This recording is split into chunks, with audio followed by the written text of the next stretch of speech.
And you know, my brother, Professor Machogu, is really, you know, we really need to give it to that man, because he has really faced the bull by the horns. He is slaying the dragon in terms of mismanagement of our public universities, in terms of transforming the way we finance our public universities. And so therefore, I'm also asking public universities, which are also state corporations.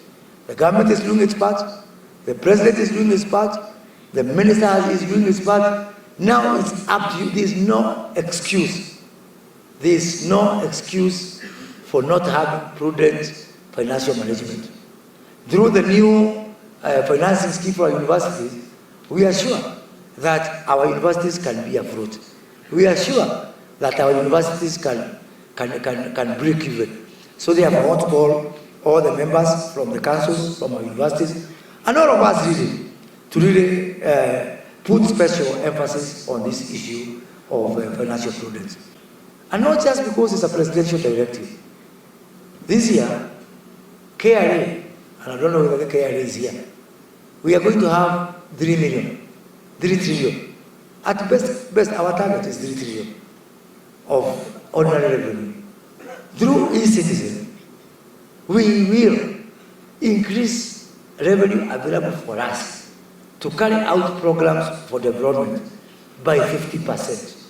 1.5 trillion to be added, available for us. If we get the 3 trillion and we add 1.5 trillion through e-citizen, we can pay our debts, we can stop borrowing, we can give more attention to development, and we can turn around this economy. So please, this issue of e-citizen is not an issue of compliance.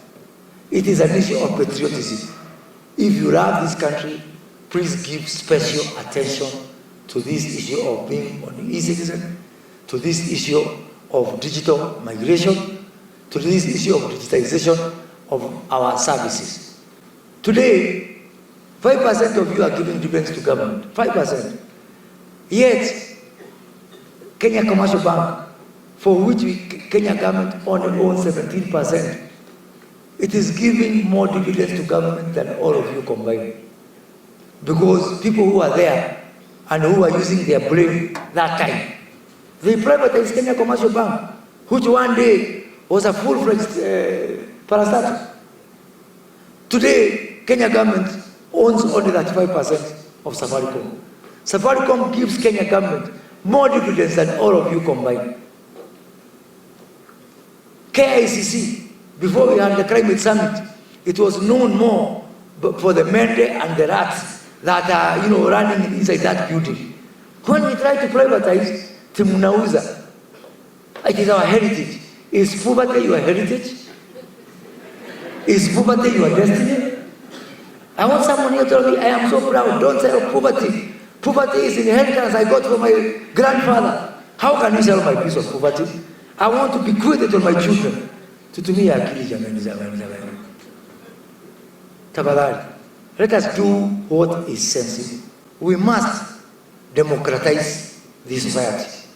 Democratize this society means it's not here in Naivasha, in Nairobi, in Mombasa, mpaka mashinani.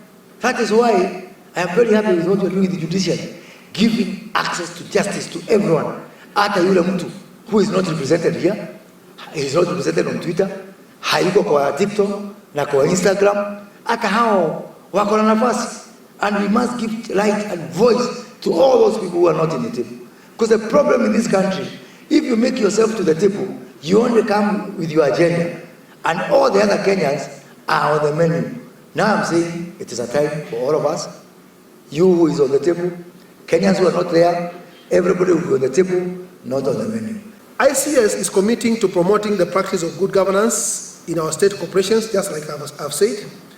This year, 2024, the Institute has lined up a series of trainings relevant to the board members, senior management and secretariats in state corporations, and we have got the information which will be shared with all of you. I don't want to get into that detail, but some of them are touching on board evaluation, which is very key. And actually, the discussion today I had with FCS Simon Limuli and the chair is that after this induction, what is next for our country? And we were saying, after you have all been trained and considering the budget that you normally expend in the interest of the public, the next stage should be to find out what is the impact of this training. And therefore, board evaluation comes into being. Those academicians who are here, I wish to mention that probably those who are doing PhDs and so on and so forth, that's a subject matter you can research on and give us an authoritative outcome so that as a country, we are able to speak from a point of knowledge. And sir, we are also assisting our neighbors like Tanzania and Uganda so that they also come into the same platform so that when we are talking about governance issues, it becomes an agenda at the East African community. The purpose of this training is to try and consolidate the thinking of all public service towards delivery of the Kenya Kwanza Manifesto, the better agenda.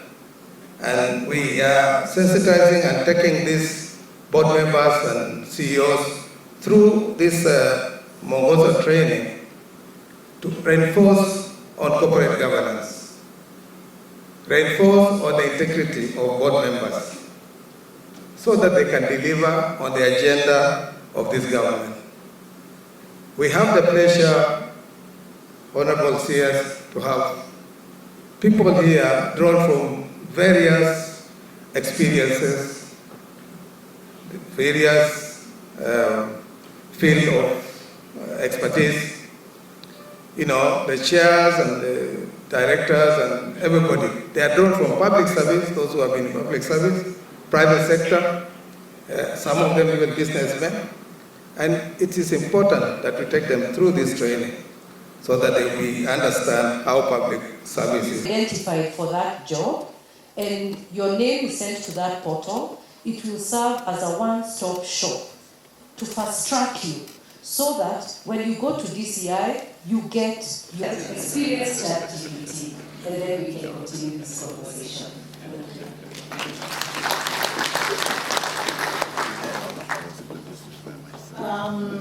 Thank you very much.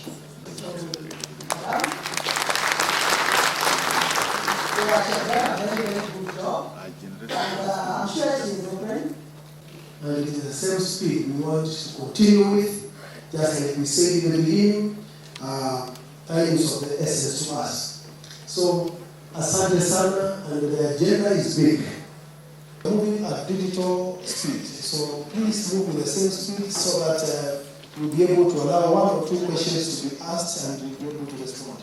Karibu sana, you can take the floor. Is there any investment plan to ensure that we don't leave behind those in the rural communities, because in state corporations, given the pitfalls that we have seen, something that perhaps we need to talk a little bit more about in terms of what is the role of the... But on the role of procurement, I don't know how many you have. Let's take two because of time.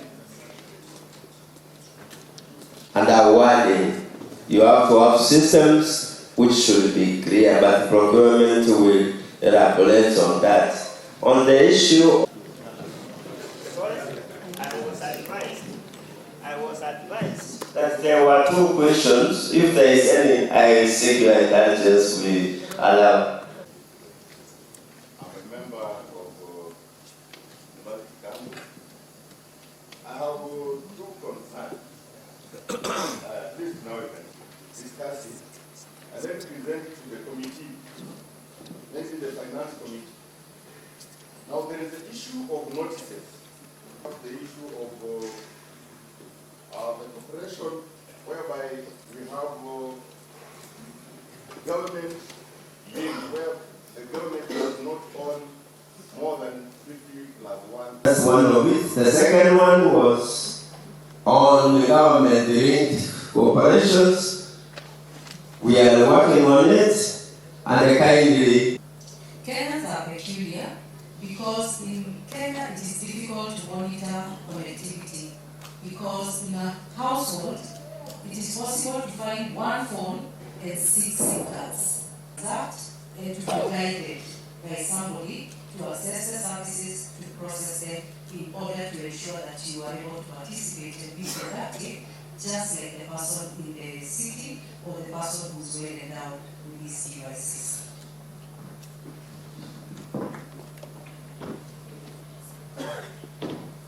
Okay. But then I know Joshua huyu nimemfanyia interview sana. So the person you talk to mainly the secretary of cabinet.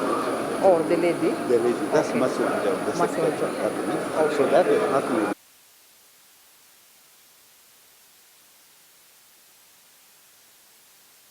Moses Kuria, the Cabinet Secretary for Public Service, Performance and Delivery Management, and your wonderful team.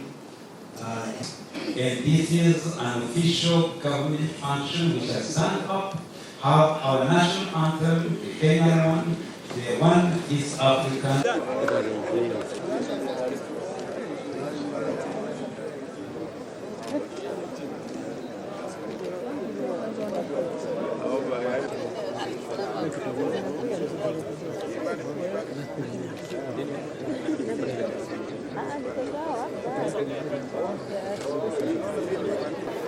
Huyo ndio na blog.